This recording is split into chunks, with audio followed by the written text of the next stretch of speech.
মিয়ানমারের রোহিঙ্গা অধ্যুষিত ভুতিদং ও মংদু শহরে সংঘাতের কারণে গত কয়েকদিনে হাজার হাজার রোহিঙ্গা এলাকা ছেড়েছে।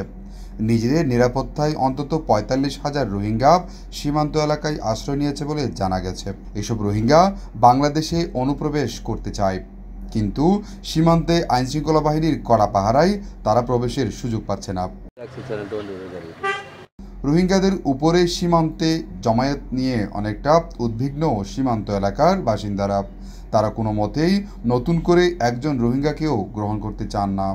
ওরা তো আমাদের পরিবেশটা নষ্ট করে ফেলতেছে। বিভিন্ন জায়গায় গিয়ে বিভিন্ন ধরনের আকাম কুকাম ওরা শুরু করে দিয়েছে। নারী নির্যাতন থেকে শুরু করে, অপহরণ থেকে শুরু করে পরিবেশে বিভিন্ন ধরনের আমরা ক্ষতির সম্মুখীন। আবারও যদি এদের এখানে আশ্রয় দিই তাহলে ওটা আরও দ্বিগুণ বেড়ে যাবে না? আমাদের পরিবেশটাও ক্ষতি হবে, আমাদের অর্থনৈতিক দিক দিয়ে আমরা ক্ষতিগ্রস্ত হচ্ছি বারবার। রোহিঙ্গা অনুপ্রবেশ করার কারণে এই টেকনাফের আজকের এই অবস্থা।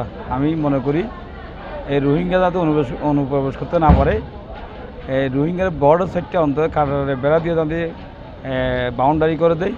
এবং আরেকটা হচ্ছে বিডিআরের টহলটা, এবং বিডিআরের যদি আরেকটা বাড়িয়ে দেয় বিডিআরের গিয়ারটা, আমার মনে হয় সবচেয়ে ভালো হবে। নাইলে এখানে টেকনাফের অবস্থা আরও ভবিষ্যতে হুজুর করুণ পরিণতি, খারাপ অবস্থা যাওয়ার সম্ভাবনা বেশি।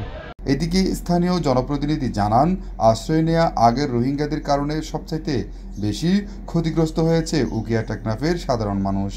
আবারও রোহিঙ্গা অনুপ্রবেশ হলে আইনশৃঙ্খলা পরিস্থিতি অবনতির আশঙ্কা করছেন তিনি।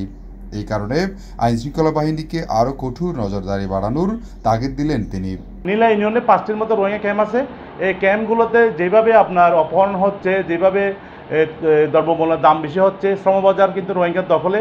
আর বিশেষ করে এখন শুনতেছি আবার এই মায়ানমার বর্ডার নাকি কিছু রোহিঙ্গা বাংলাদেশে প্রবেশ করার জন্য চাচ্ছে, কিন্তু কোনো মতে এই রোহিঙ্গাগুলো বাংলাদেশে যাতে প্রবেশ না হয়, আমি সংশ্লিষ্ট প্রশাসনকে বলবো, যে যেমন বিজিবিকে বলবো, যাতে এই রোহিঙ্গাগুলো যাতে বাংলাদেশে না আসে। বাংলাদেশে আসলে আরও অবস্থা খারাপ হবে বলে আমি মনে করি। এদিকে মিয়ানমারের সংঘাতের কারণে সেই দেশ থেকে পালিয়ে আশ্রয় নিয়েছে 138 বিজেপি ও জান্তা বাহিনীর সদস্য। News desk, TTN।